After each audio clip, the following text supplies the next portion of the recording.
Hello friends, आज मैं discuss करने जा रहा हूँ रिंग। कॉलम में रिंग कैसे लगाते हैं, उसकी स्पेसिंग क्या होती है, बीम में रिंग कैसे लगता है, उसकी स्पेसिंग क्या होती है, जोन कैसे डिवाइड होते हैं। ठीक है, ये बहुत ही इंपॉर्टेंट टॉपिक है इंटरव्यू के लिए भी और एग्जीक्यूशन के लिए, साइट इंजीनियर के लिए भी। इसमें बहुत सारे ऐसे पॉइंट होंगे जो आपको पहले से पता होंगे, बहुत सारे ऐसे होंगे जो नहीं पता होंगे, और अलग से भी कोई पॉइंट आपके पास रहेगा तो कमेंट करके बताइएगा, उस पर भी डिस्कशन करेंगे। तो चलिए समझते हैं रिंग के बारे में। एक्चुअली रिंग का काम क्या होता है? रिंग का काम होता है मेन सरिया को बांध के रखने का। ठीक है, और भी इसका टेक्निकल बहुत सारे रीजन है कि ये शियर फेलियर के लिए काम करता है, या भी हम समझते हैं एग्जीक्यूशन और इंटरव्यू में पूछे जाने वाले क्वेश्चन के बारे में। ठीक है, तो सबसे पहले हम कॉलम डिस्कस करेंगे। ये हमारा वर्टिकल पोर्शन, ये जो दिख रहा है ये कॉलम दिया हुआ है, ये मैंने बीम बनाया हुआ है। ठीक है, और जो रेड कलर है ये मैंने रेनफोर्समेंट दिया हुआ है, स्टील है। ठीक, तो कॉलम में रिंग लगाने के लिए सबसे पहले हमें जोन का पता होना बहुत जरूरी है। इसमें जोन क्या होता है, वो कैसे बनता है। ठीक है, अगर आपको जोन नहीं पता है तो आप रिंग नहीं लगा सकते हैं। ठीक है, तो इसमें दो जोन बनते हैं, ए जोन और बी जोन। अब इनसे समझते हैं इसमें ए जोन क्या होता है और बी जोन क्या होता है। तो ए जोन और बी जोन को समझने से पहले हमें ये पता होना चाहिए कि कॉलम का क्लियर स्पैन कितना है। ये भी एक क्वेश्चन है, पूछा जाता है अक्सर इंटरव्यू में, कॉलम का क्लियर स्पैन कितना होता है। ठीक है, तो कॉलम का क्लियर स्पैन जो होता है, किसी भी फ्लोर का बीम ले लीजिए, उसका टॉप ले लीजिए, यानी कि टीओएस, इसको टीओएस बोलते हैं, यानी कि टॉप ऑफ स्लैब।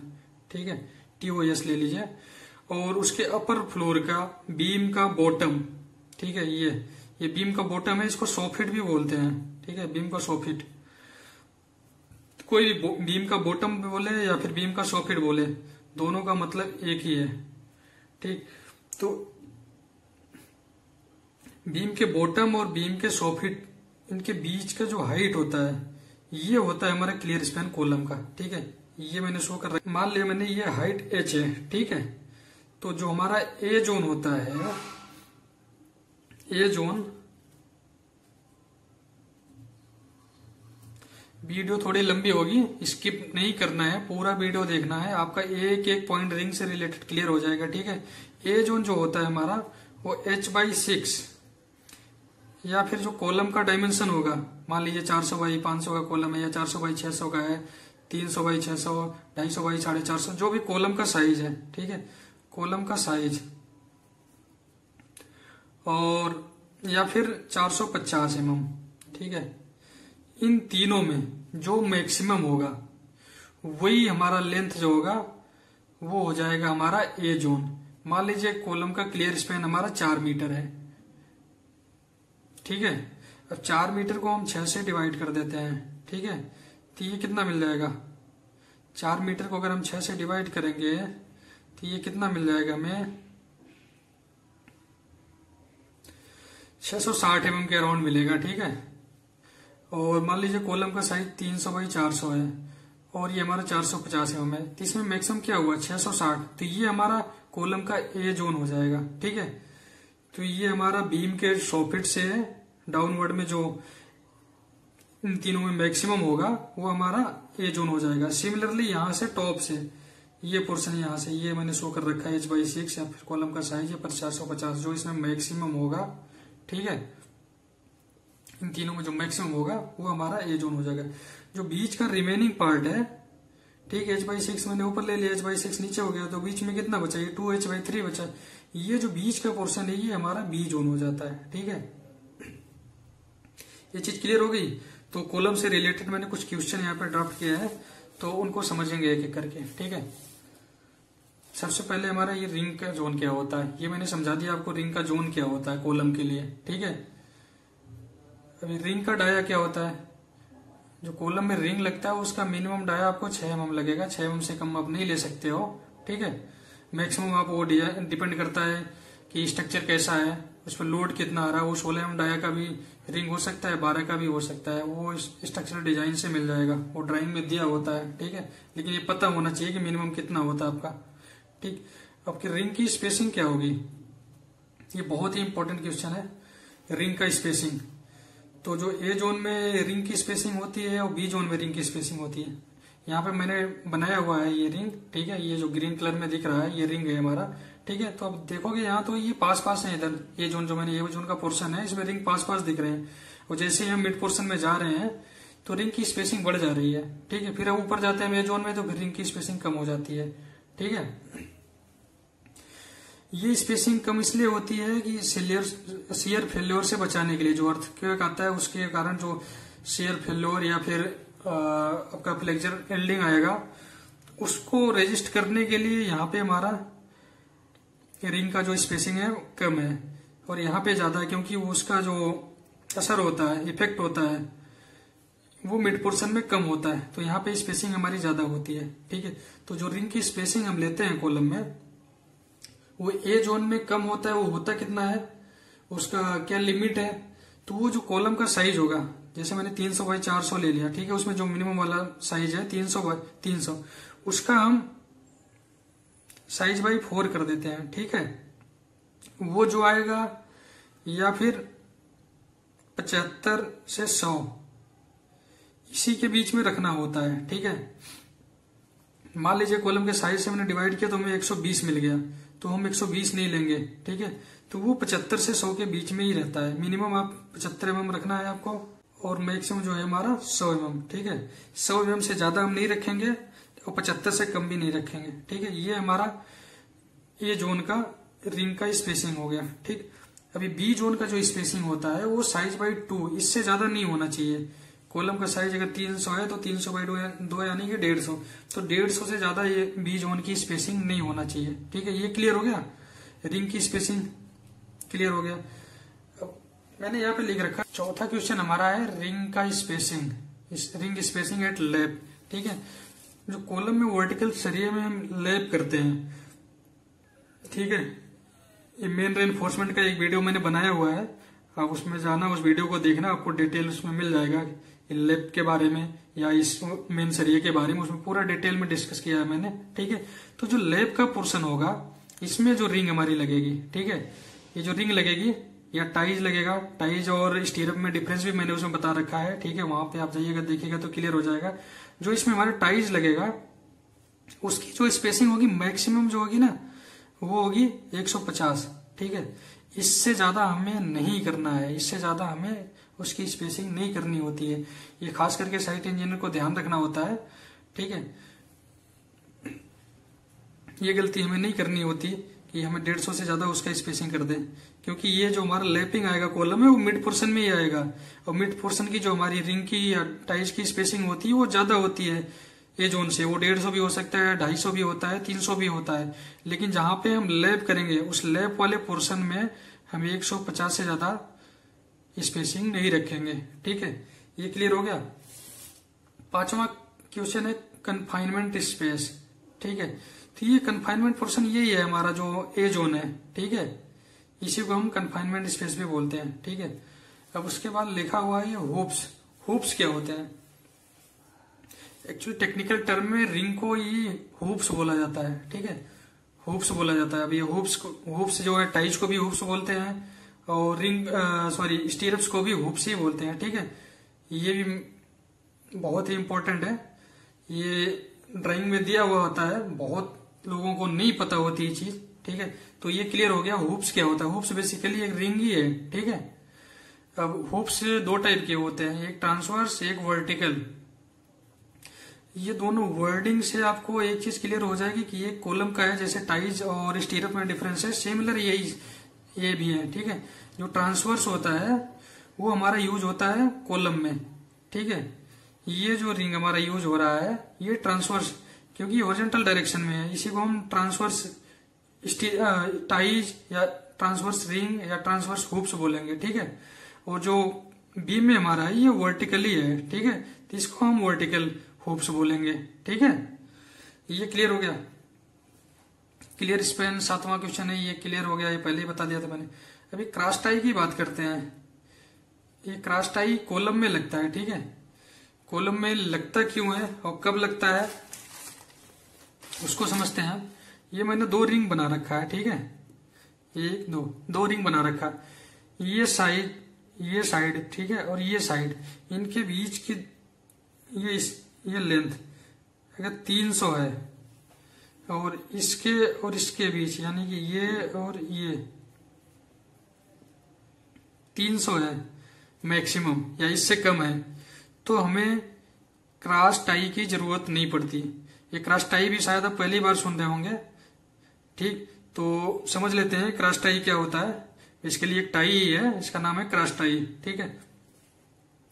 अगर ये साइज हमारा 300 बाई 300 है, इनके बीच का लेंथ, ये साइड और ये साइड, इनके बीच का लेंथ 300 है और इस साइड और उस साइड के बीच का लेंथ 300 है मैक्सिमम या इससे कम है, तो हमें क्रॉस टाई की जरूरत नहीं पड़ेगी। लेकिन जैसे ये लेंथ हमारी 300 से ज्यादा हो जाएगी, जैसे इसके और इसके बीच में देखिए क्या हो रहा, ये 300 हमारा है और ये 300, ये कितना हो गया, 600 हो गया, ठीक है।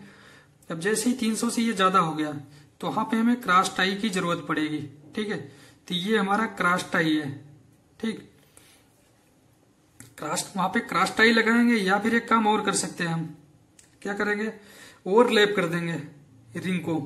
ये रिंग यहां से लाके ऐसे मोड़ देंगे, इसको फिर मैच कर रहा हूं मैं, ठीक है। और एक रिंग इधर से लाके ऐसे बन जाएगी, ठीक है।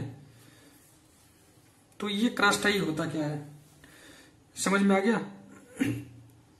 अब क्रॉस टाई लगाते कैसे हैं, मैं दावे के साथ कह सकता हूं कि जो क्रॉस टाई साइटों पे यूज किया जाता है 99% वो गलत ही लगाया जाता है, क्योंकि वो पता ही नहीं होता साइट इंजीनियर को मैक्सिमम कि वो लगता कैसे है। तो मैं इसको बताता हूँ कैसे लगाते हैं। क्रॉस टाई जो होता है मेन सरिये पे नहीं लगता कभी भी, जनरली हम साइटों पे मेन सरिये पे ही लगा देते हैं, लेकिन टेक्निकली वो बिल्कुल गलत है, ठीक है। क्रॉस टाई हमारी लगती है इस रिंग पे लगेगी, ठीक है। जो मेन रिंग होगा हमारा, उस मेन रिंग के ऊपर से होके जाएगी। जैसे ये हमारी रिंग है, मेन रिंग, ठीक है। अगर क्रॉस टाई लगा रहे हैं तो ये मेन सरिये से नहीं होके आएगी, ये इसके ऊपर से होके आएगी, इस वाले रिंग के ऊपर से मुड़ेगी, ठीक है। इधर भी इस वाले रिंग के ऊपर से मुड़ेगी, ठीक है। क्लियर हो गया क्रॉस टाई और कैसे लगाते हैं। ये मैंने एक यहाँ पे ड्रॉ कर रखा है, ये हमारा रेनफोर्समेंट है, मेन सरिया है, ठीक है। ये हमारा मेन रिंग है, ये देखिए ये रिंग जो जा रही है ना इसके ऊपर से होके जा रही है, और बेंड कितने पे होगी 135, और इसका लेंथ कितना होगा 10D, डाया का 10 गुना या फिर 75 mm मिनिमम, इससे कम नहीं होगा, ठीक है। मैं BBS पे एक वीडियो बनाऊंगा तो उसमें सारा ये चीज क्लियर करूंगा, कितने mm का बेंड होगा, कितना लेंथ होगा उसका, ये सारी चीजें मैं बताऊंगा उसमें, ठीक है। तो ये चीज क्लियर होगी क्रॉस टाई क्या है और कहाँ पे लगाते हैं हम। अब यहाँ पे लिखा हो angle and size of hook, ठीक है, वो बता दिया मैंने। एंगल 135 होगा, साइज हमारी 75 mm, ठीक है, mm में होगा। अभी कॉलम से रिलेटेड सारे क्वेश्चन ऑलमोस्ट क्लियर हो गए, ठीक है। अभी हम बात करते हैं बीम का। जैसे कॉलम में जोन बना वैसे बीम में भी बनता है, ठीक है। रिंग के लिए बीम में क्या करते हैं, मान लीजिए बीम की डेप्थ हमारी D है, ठीक है, ये D डेप्थ है, यहाँ भी दिखा रखा मैंने, यहाँ भी एक दिखा रखा है, ठीक है। मान लीजिए बीम की डेप्थ हमारी D है, ठीक। तो जो कॉलम के फेस से दोनों एंड पे, ठीक है, ये बीम हमारी जा रही है, ये कॉलम से होके ही जाएगी, इस कॉलम से इस कॉलम पे जा रही है, अगर कंटिन्यूअस है तो फिर आगे। अब हम बात करते हैं बीम में रिंग कैसे लगाते हैं, ठीक है। तो ये हमने बीम बना रखी है 2, ठीक है। तो मान लीजिए बीम का डेप्थ हमारा क्या है D है, इसका स्मॉल d है, इसका मैंने कैपिटल D ले रखा है, ठीक है। अब ये कॉलम के फेस से 2D, ठीक है, ये एक जोन बनता है। यहाँ पे शेयर फेल्योर के चांसेस बहुत ज्यादा होते हैं, इसके जितने ही पाथ रहेंगे, ठीक है। तो उसके लिए क्या करना पड़ेगा हमें, यहाँ भी रिंग की स्पेसिंग हमें कम कर देनी पड़ेगी, क्योंकि रिंग का जो काम है क्या है, शेयर रेजिस्टेंट करने के लिए रिंग यूज किया जाता है, ठीक है। तो इसकी स्पेसिंग यहाँ पे 2D तक अलग होगी। उसके बाद जो पोर्शन बचता है, मान लीजिए टोटल लेंथ L है, तो L से 2D इधर माइनस कर देंगे, 2D इधर माइनस कर देंगे, क्या बचेगा L माइनस 4D। ये जो बीच वाला पोर्शन होगा इसकी स्पेसिंग थोड़ी ज्यादा होगी, ठीक है। अब जो ये 2D वाले पोर्शन की स्पेसिंग होती है वो होती है जो बीम की डेप्थ होगी, ठीक है। उसको हम डिवाइड कर देंगे 4 से, मान लीजिए डेप्थ 400 है तो कितना आ गया 100, ठीक है, तो इसकी स्पेसिंग 100 होगी, उससे ज्यादा नहीं होगी। ठीक है, मान लीजिए इसकी डेप्थ हमारी 600 है, 600 है। ठीक है, 600 के हमने 4 से डिवाइड कर दिया, कितना आ गया 150। लेकिन इस जोन में ध्यान रखना है कि हमारी स्पेसिंग कितनी होती है, मैक्सिमम 100 ही होती है। ठीक है, इससे ज्यादा स्पेसिंग नहीं करेंगे। अगर 100 से कम आ रहा, 75 आ रहा तो 75 कर देंगे, कोई दिक्कत नहीं है। लेकिन अगर 100 से ज्यादा हो रहा है तो हम 100 ही करेंगे। ठीक है, तो एक जोन ये बन गया हमारा 2D पोर्शन का। ठीक है, ये क्लियर हो गया। और बीच वाला जो पोर्शन है वो डेप्थ बाई 2 यानी D/2, ये जो आता है मैक्सिमम इतना होना चाहिए, इससे ज्यादा नहीं होनी चाहिए इसकी स्पेसिंग। ठीक है, और जो ठीक है जोन क्लियर हो गया बीम का, ये 2D तक होता है दोनों फेस से। ठीक है, 2D इधर 2D इधर, ये एक कन्फाइनमेंट जोन ही होता है। ये भी कन्फाइनमेंट स्पेस जो कॉलम में जैसे है उसको भी कन्फाइनमेंट स्पेस भी बोलते हैं। ठीक है, इसमें ए जोन बी जोन करके नहीं बोलते, इसको कन्फाइनमेंट स्पेस ही बोलते हैं। ठीक है, ये चीज क्लियर हो गई। अभी हम बात करते हैं रिंग का डाया। रिंग का डाया मैंने बता दिया, इसका मिनिमम आपका 6 mm होगा। लेकिन अगर हमारी लेंथ जो है, ये लेंथ अगर ये 5 मीटर है या इससे ज्यादा है, ठीक है, तो जो डाया हमारी रिंग की होगी वो 8 mm से कम नहीं ले सकते हैं। ये ध्यान देने वाली बात है। ठीक है, अगर हमारा 5 मीटर से ज्यादा स्पैन है बीम का, तो मिनिमम हमारा 8 डाया का रिंग यूज होगा। ठीक, ये चीज क्लियर हो गई। अभी रिंग की स्पेसिंग क्या होगी, ये भी क्लियर हो गया, ये भी मैंने बता दिया। अभी एक क्वेश्चन ये रिंग की स्पेसिंग एट लैब, ये भी वही होगा, मैक्सिमम आपको 150 ही लेना है। यहाँ पे मैंने कलरिंग कर रखी है, ये लैब दे रखा है। ठीक है, ये जो स्पेसिंग होगी यहाँ की, ये किसी भी जोन में आए, इसकी जो सेंटर टू सेंटर रिंग की डिस्टेंस होगी ये मैक्सिमम 150 होगी, इससे ज्यादा हम नहीं ले सकते हैं। ठीक है, तो आई होप रिंग से रिलेटेड आपके सारे क्वेरीज का सॉल्यूशन मिल गया होगा। हाँ, एक चीज और रह गया इसमें, मैंने नहीं बताया आपको अभी। ये जो पहली रिंग हमारी लगेगी, ये क्वेश्चन बहुत ही ज्यादा पूछा जाता है इंटरव्यू में। ठीक है, जो हमारी बीम का पहला रिंग लगेगा वो कहाँ से लगेगा। ठीक है, ये कहाँ से स्टार्ट करेंगे हम, ये हमें पता होना चाहिए। ये क्या करेंगे हम, मैक्सिमम 50 mm। ठीक है, मैक्सिमम 50 mm, ये कॉलम के फेस से हम 50 mm हट के स्टार्ट करेंगे। इससे ज्यादा नहीं कर सकते कि हम 100 mm के बाद रिंग लगाना शुरू करें। ठीक है, मैक्सिमम आपका 50 mm, 40 कर सकते हो, 30 कर सकते हो, लेकिन 50 से ज्यादा आपको नहीं लेना है। ये ध्यान देने वाली बात है एग्जीक्यूशन के टाइम पे। ठीक है, आई होप आपके सारे पॉइंट्स अभी क्लियर हो गए होंगे। अगर कोई पॉइंट आपका है तो आप कमेंट में लिखिएगा, मैं एक एक क्वेश्चन का आपका सॉल्यूशन देने की कोशिश करूंगा कि आपका जो भी प्रॉब्लम है वो सॉल्व हो जाए। ठीक है, थैंक यू।